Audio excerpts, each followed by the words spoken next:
Hi, welcome back to CS170. Still on week 2. The last few lectures I recorded were for chapter 7. We're going to get into chapter 8. And as you can see on the schedule here, the recitation is focused on the conversions, the numeric conversions, which is important, obviously. As I mentioned before, you really need to know how to do these conversions for the exams. And obviously you have an assignment associated with it. So when you try and do these, do try to pay attention and be able to understand how to go through those different conversions. Now, chapter 8, it's really all for the book, and I'll cover the topics here in the lecture, but it won't be covered on the recitation, and you're really not going to have it for your assignment. But again, it will be on the exam, so do try to understand these concepts. So when I flip over to it, you can see what are the important things we have to get from there. Okay. I posted the chapter 8 slides here. It's under September 5th under my sections here. So do check that out. And so here's the slide. So let's get going. It's chapter 8. And so here you can see all the different topics you should be familiar with. Let me go back to here, actually. We'll go back to modules. And let's see what we have for week 2 resources.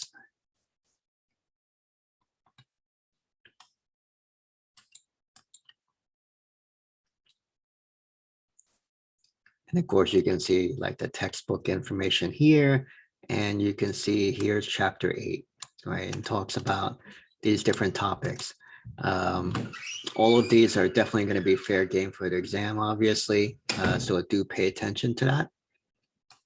Okay, but it kind of covers, this should be overlapping. I think it should be pretty much the same topics here. In fact, this might list a little bit more. And this is what I'll be going through for this lecture. But do pay attention to the book. The book also covers these topics. Try to know these fairly well. These will be topics for your first exam. Okay.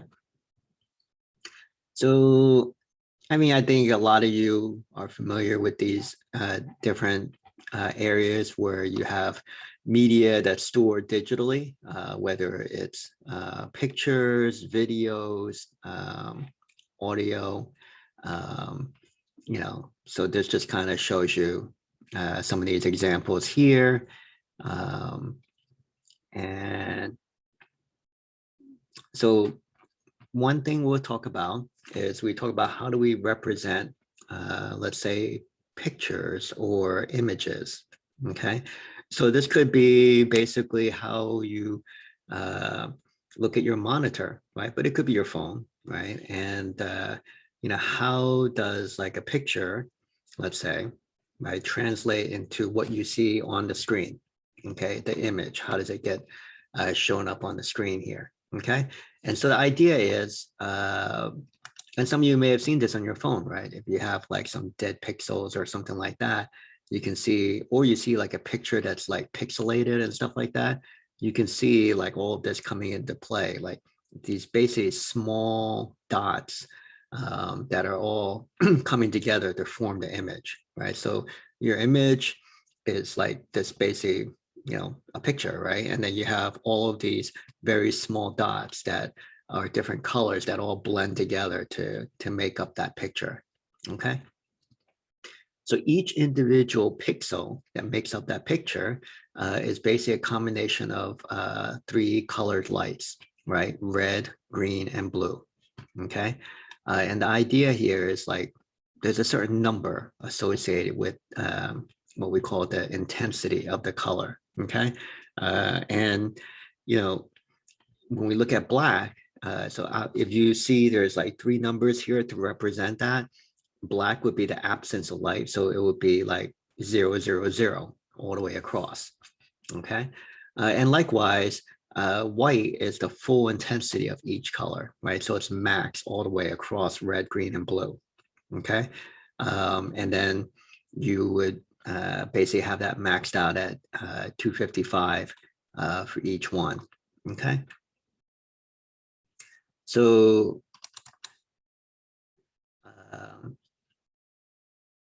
if I look at, a byte, right? You remember what a byte is, right? That's 8 bits into a byte.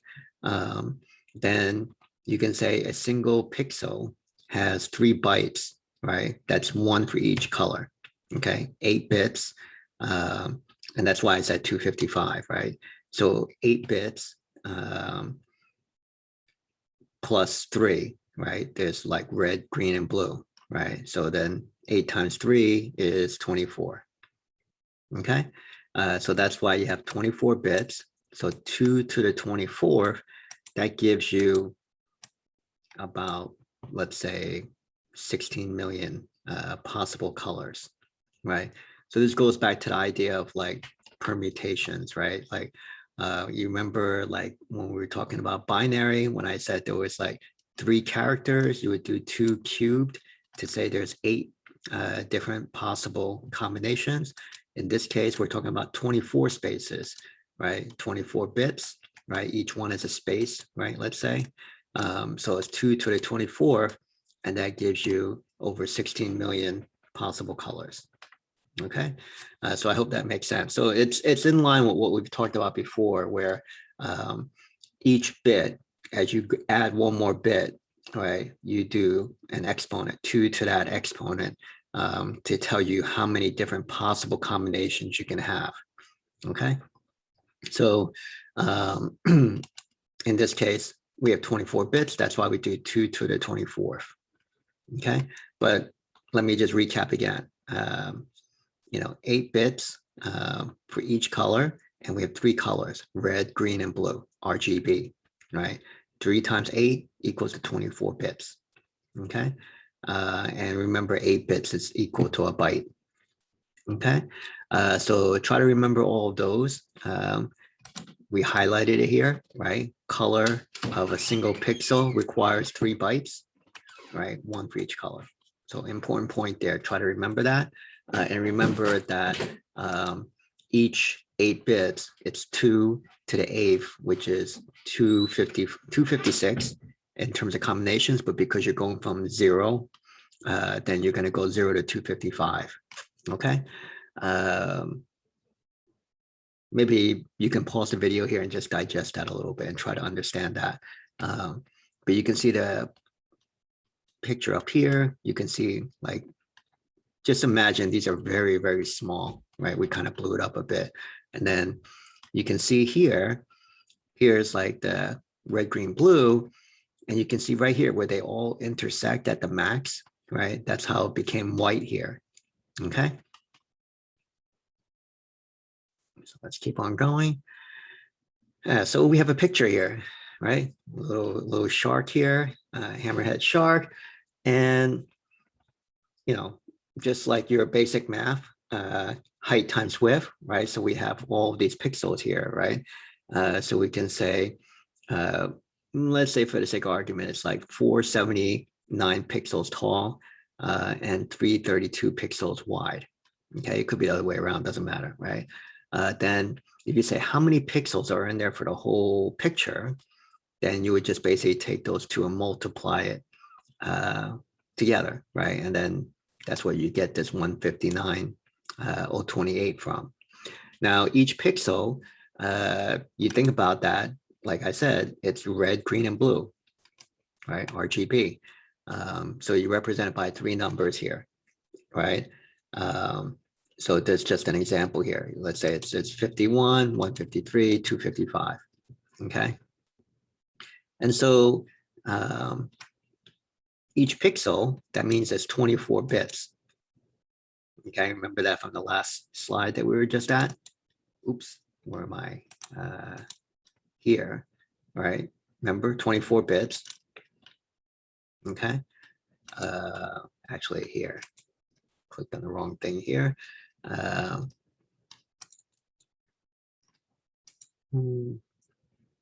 Here, there we go. Sorry about that. So remember, 24 bits, right? So we say, here's the pixels, right? We calculate how many pixels there are, and that based on each pixel, being 24 bits, then you're going to get this 24 times this 159. This is how many pixels we came up with here at the top to get. This is about, let's say, 4 million bits. Okay. If you want to divide that by 8, then you can get bytes out of it too. Okay. You know, probably when you look at your pictures and stuff like that, that store, they're talking in terms of bytes usually, right? So megabytes or something like that, right? Kilobytes, megabytes, stuff like that. You're not really talking about bits. So probably you want to divide this by 8 ultimately to get you into bytes. But but this just kind of shows you how you calculate how much information is needed to represent this picture, right? So let me review again, coming from the top, right? If I tell you that there's this many pixels, length and width, right? First you calculate length times width to give you how many pixels there are over the picture, right? And then you're gonna say, okay, well, I have that many pixels and each pixel takes up 24 bits, like that, right? And so therefore, you take your 24 bits, multiply it by each pixel, and that tells you how many bits you are, right? 3.8, okay? But if you want to convert it to bytes, then the additional step here, which is not shown on the slide, is to divide it by 8, okay? And that gives you the answer in bytes, okay? Make a note of this. You know, if you're taking notes right now, make a note of this. This is something you should be able to do. This is something that we will definitely ask you to do, to make that type of calculation, to say, here's a picture, right? Later on, we're going to cover maybe a maybe a video or sound, and we'll say, okay, how much space is this going to take up? Let's say in your memory stick or something like that. Okay.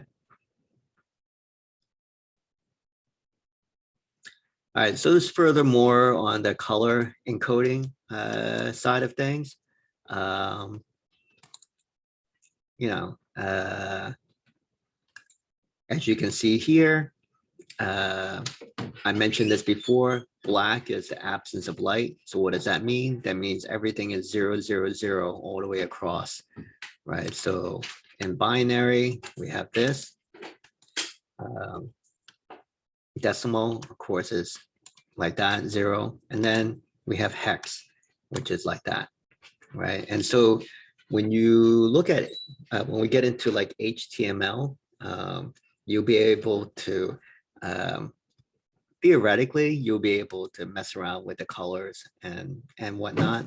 There's a lot of editors actually that kind of do this stuff for you automatically, and it will just kind of place the stuff out there. But if you want to get nitty gritty and you want to customize this, you know, you can work with the numbers directly, or there's some tooling that will play around with it for you and manage that for you. It's up to you. So this is really more just for you to understand the mechanics behind it. And, you know, if you wanted to alter it a little bit, you can, right? And we'll talk about that in a second. And then, so the opposite end of the spectrum is white, right? White is the full intensity of color, right? Which is where I was saying you had this overlap here between the red, green, and blue. That little intersection there is your white, okay? And you can see that max means 111 all the way across, right? In the binary representation. The decimal representation is the max on decimal, which is 255. Remember, I was saying we go from 0. So there's 256 combinations for each of these 8 bits here, but you only have 255 as your max number because you're starting from 0. Okay, so if I ask you to do this from the decimal, you remember the max is 255 all the way across. And then likewise, your hex, your max is FF, FF, and FF all the way across. Okay, so this is not extra credit, but you know, on your own, just kind of think about it. What does this mean? We have 0, 0, and then we have 255 for the green. Okay, I'll give you a second to think about it. But you can imagine, especially since we've kind of made this a green color here, you can imagine that if I don't have this and I don't have this, I don't have the red or the blue, probably if I make it super intense from the green, that probably the color that pops up on the screen is a green, right? So that's what that would represent.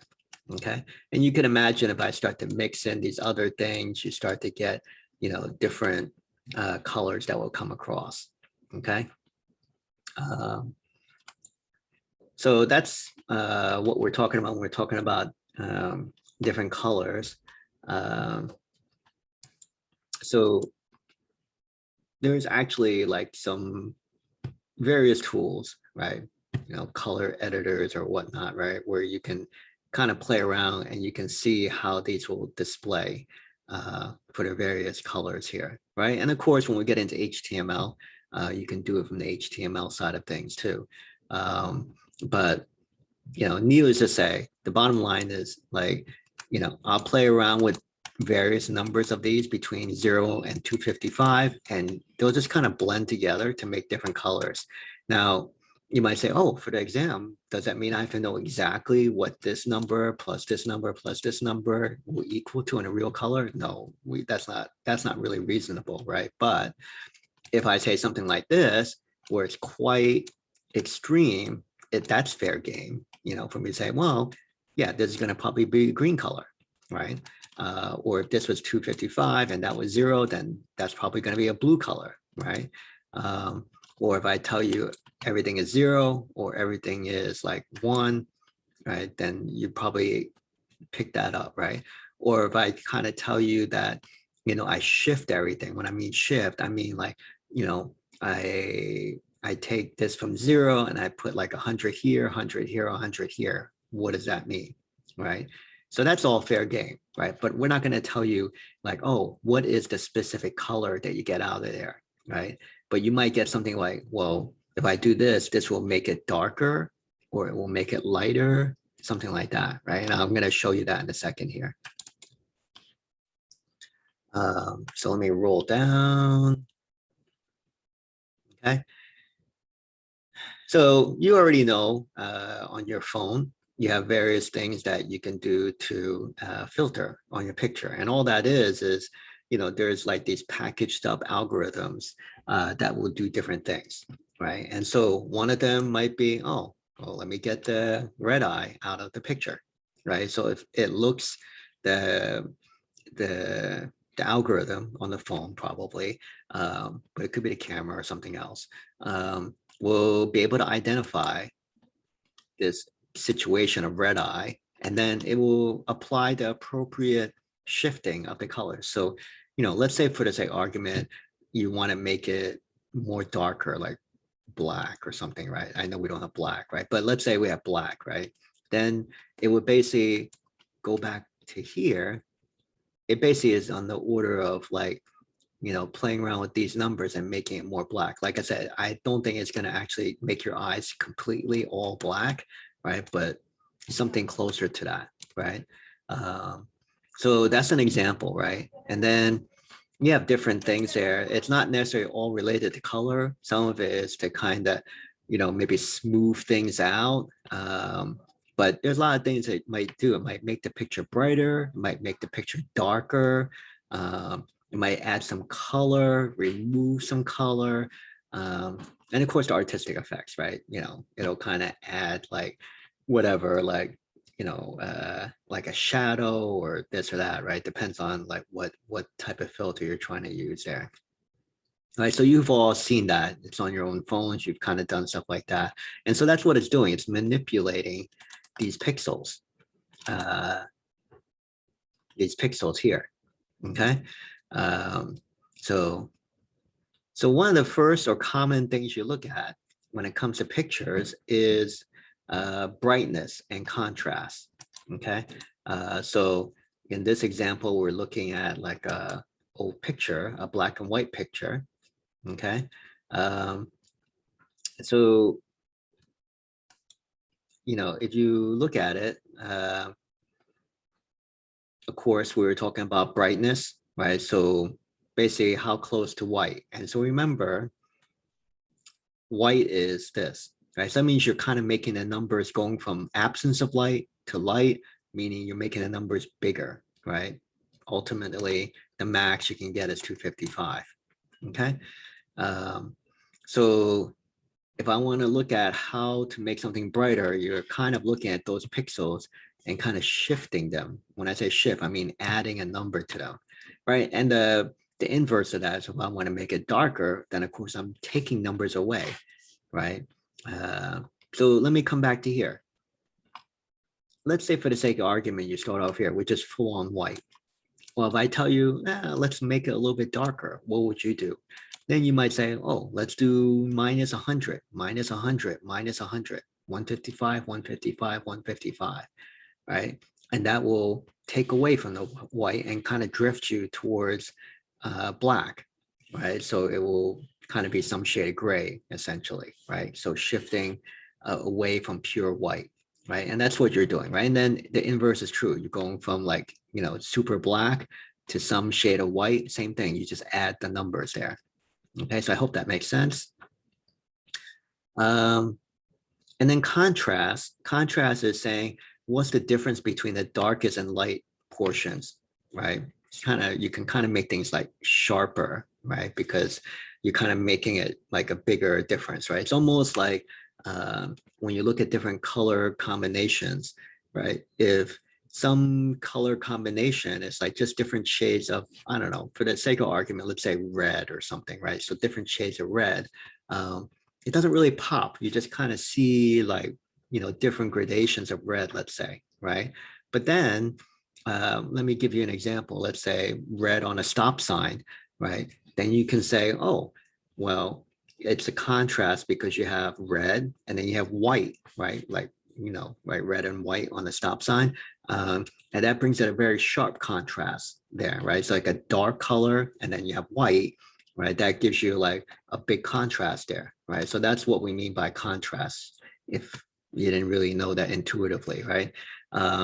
So there's brightness and then there's contrast, right? I can make something bright, may not be the best thing to do because look at what happens here, right? So here's the original picture here at the top.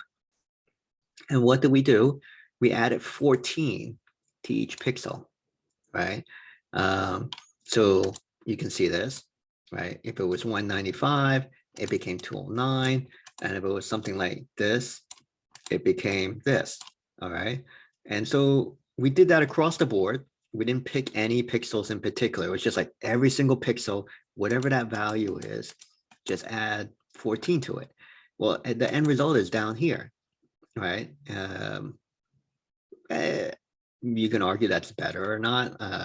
Like, I guess at least it's brighter, but it looks kind of washed out, right? That's kind of like big and bright and kind of washed out, right? So it's maybe not the real ideal end result that you actually wanted, right? You did want it to be brighter, I guess, but maybe be a little bit smarter instead of adding 14 to each one, okay? But this is how you make it brighter. Well, so now we look at contrast, right? And the contrast, you add a smaller amount to the dark pixels and then a larger amount for light pixels. And so what does that do? I can't really say anything other than it makes it more of a contrast, right? So you make it a little bit smarter. You kind of say, okay, for the darker stuff, you don't need to make it bright because then it makes it sort of like washed out type of thing, right? And then for the stuff that you are already in the light end, you want to make it more light compared to the shift that you applied to the dark color. And so what's the end result here? Well, it looks a little bit smarter here, right? Now it's like nice and crisp here. You can see the distinction between the dark and the white color here, right? And again, it's not like this is a super smart algorithm, but it's a fairly smarter algorithm than the one we did before, which was like to shift everything, right? So this was done by doing a smaller amount to the dark pixels and a larger amount to the light pixels, okay? So that's what we mean by contrast, okay?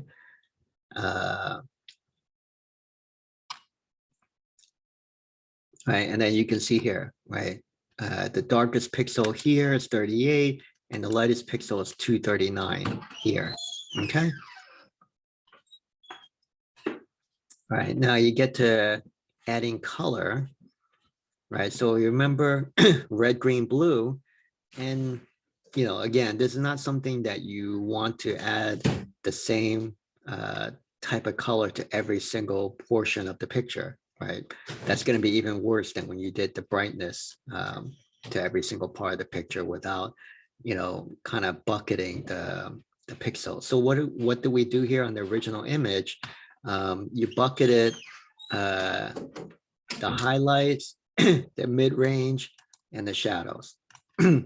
Not bad, right? It's 3 different categories. You can get more sophisticated if you want, but let's say for this point, wherever there's highlights, mid-range, and shadows, you apply a certain algorithm, right? Or not an algorithm, but whatever values you want to change, right? In this case, you're doing a +6 on the red. You don't want to change anything on the green, and you want to do a -4 on the blue. Okay. And then you do something different for these others here. All right. So what does that ultimately end up looking like? Well, it looks like this. Okay. And again, keep in mind, like we're talking about just a basic algorithm here, right? There's nothing like super sophisticated, like looking at each of the pixels at a fine grain, right? It's fairly, 3 buckets is fairly general, right? It's not super detailed there. But even then, you get like this type of result here. Okay. And so if you're doing stuff with like, let's say Photoshop or whatever, you can see there's like a whole bunch of other different types of functions or things you can do to manipulate the colors. But behind the scenes, they're all kind of doing, not kind of, they are doing the same thing here, right? They're just basically manipulating these pixel values. Okay, red, green, and blue values, I should say, right? They're manipulating the pixels, which are consisted of this red, green, and blue. Okay, so that's what happens when you're applying filters, you're doing Photoshop or whatever. Okay, now the next part here is digitizing sound. So I'm going to pause here so I can break up the video. So this video, I'm going to dedicate this more to kind of say chapter 8 images. And then we're going to pick up on the sound in my next video. Okay, so I'll post this and we'll pick up another video soon.